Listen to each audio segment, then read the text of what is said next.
introduction. Hi, I'm Avi.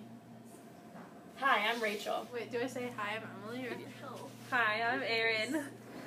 So here we are with Kaila Jensen, who is going to be our interview subject, and we have a few questions for Kaila. So Avi's going to... When were you first diagnosed with type 1 diabetes? I was diagnosed when I was 4.5. So my mom had heard about diabetes, and so when I was first diagnosed, she kind of caught the signs early on. I was drinking a lot of water and orange juice, and I had to pee a lot. So my mom kind of had an idea and just took me to the doctor the next day.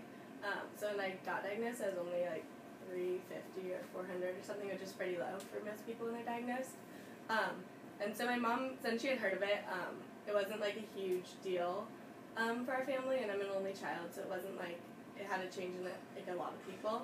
But my parents did change their diet. We didn't really drink orange juice or anything, and my mom became really into being really healthy and eating complex carbs and proteins and fats and stuff into her diet. And I think that's probably the biggest change.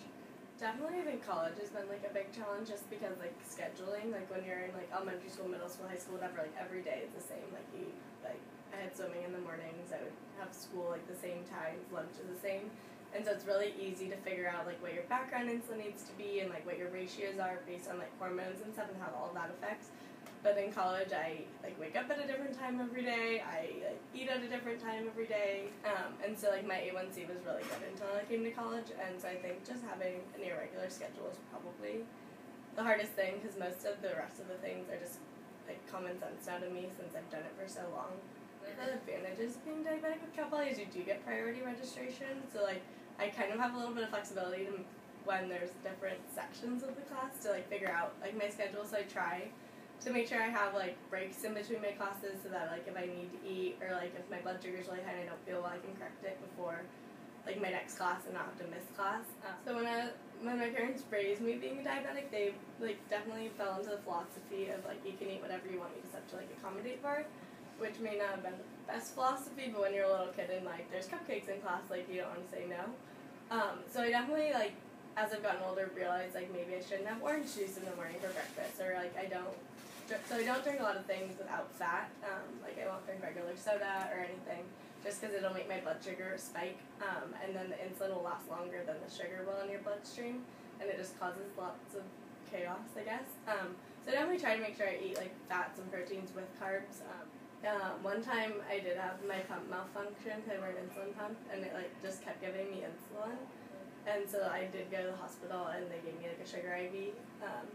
But I've had it also for so long that I know, I can feel my blood sugars really well, and I can tell about what I am at all times. So I don't really have any problems anymore. And so I try to check at least 5 times a day. It's continuous. Yeah, so it does continuous background insulin. It has different, I go about between 0.6 to 1.2, I think, units for every hour.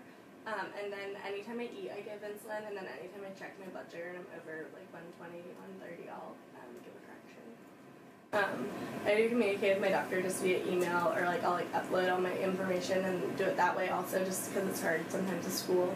So over Christmas break, sometimes spring break, and then summer. Well, I think I had a really good support team growing up.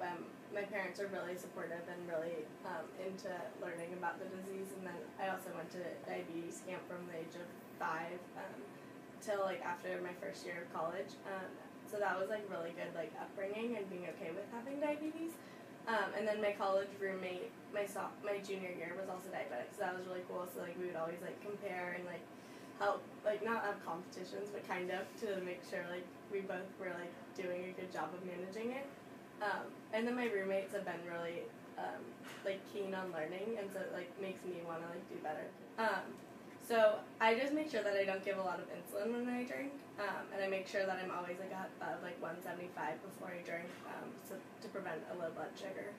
And really, I think the thing that I don't know a lot about is when you get pregnant, which is obviously nowhere in my future at the moment, but I do know it is a huge factor, being diabetic, being pregnant, and so I think that's the only thing I would say I'd be unsure of. So definitely being positive and not calling it is a disease, I guess you could say, but it's a lifestyle also, and there's tons of people, and it doesn't prevent you from doing anything, and having that mindset, I think, really changes on everything you do from there.